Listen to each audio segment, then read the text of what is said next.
నమస్తే welcome to KK news నేను శ్రీదేవి చంద్రబాబు సర్కార్ ఏపీలో కీలక ప్రాజెక్టులపై దృష్టి పెట్టింది. వచ్చే 4 ఏళ్లలో పూర్తి చేయాలని సంకల్పించింది. కేంద్ర ప్రభుత్వ సహకారంతో వీలైనంత త్వరగా వాటిని పూర్తి చేయాలని భావిస్తోంది. అయితే ముఖ్యంగా విశాఖ, విజయవాడలో మెట్రో ప్రాజెక్టులపైన ఏపీ ప్రభుత్వం తాజాగా నిర్ణయం తీసుకుంది.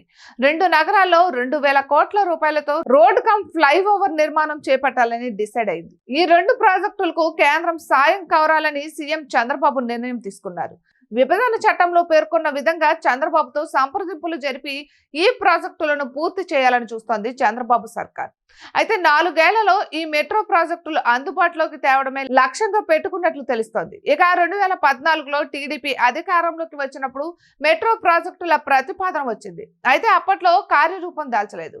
ఈసారి మాత్రం ఎట్టి పరిస్థితుల్లోనూ పూర్తి చేయాలని చంద్రబాబు భావిస్తున్నారు. తద్వారా దేశంలో పేరు మోపిన నగరాల సరసన విజయవాడ, విశాఖను నిలపాలని చూస్తున్నారు. ఇక విశాఖతో పాటు విజయవాడలో మెట్రో ప్రాజెక్టుల నిర్మాణానికి సంబంధించి ఇప్పటికే డిపిఆర్లు ఆమోదించారు. విజయవాడలో 66 కిలోమీటర్లు, విశాఖలో 76.90 కిలోమీటర్ల మేర మెట్రో ప్రాజెక్టుల నిర్మాణానికి కోల్కతాలో 100% ఈక్విటీ భరిస్తూ 8,565 కోట్లతో 16 కిలోమీటర్ల మేర కేంద్ర ప్రభుత్వం మెట్రో ప్రాజెక్టు నిర్మాణాన్ని చేపట్టింది. ఇక ఏపీలో కూడా అదే విధంగా మెట్రో ప్రాజెక్టుల నిర్మాణం చేపట్టాలని చంద్రబాబు కేంద్రాన్ని కోరనున్నారు. ఇక వీలైనంత వరకు కేంద్ర నిధులతోనే ఆ 2 ప్రాజెక్టులను పూర్తి చేయాలని భావిస్తున్నారు.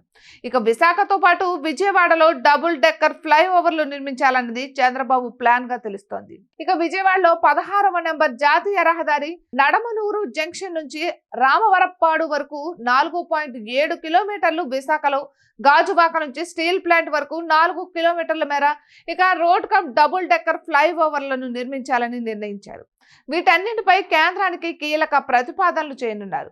ఈ భారీ ప్రాజెక్టులకు కేంద్రం భరించేలా ఒప్పించనున్నారు. ఇందులో ఎంతవరకు సక్సెస్ అవుతారో చూడాలి. మరి ఇటువంటి మరెన్నో వీడియోస్ కోసం కేకే న్యూస్ తెలుగు ఛానల్ని సబ్స్క్రైబ్ చేసుకోండి.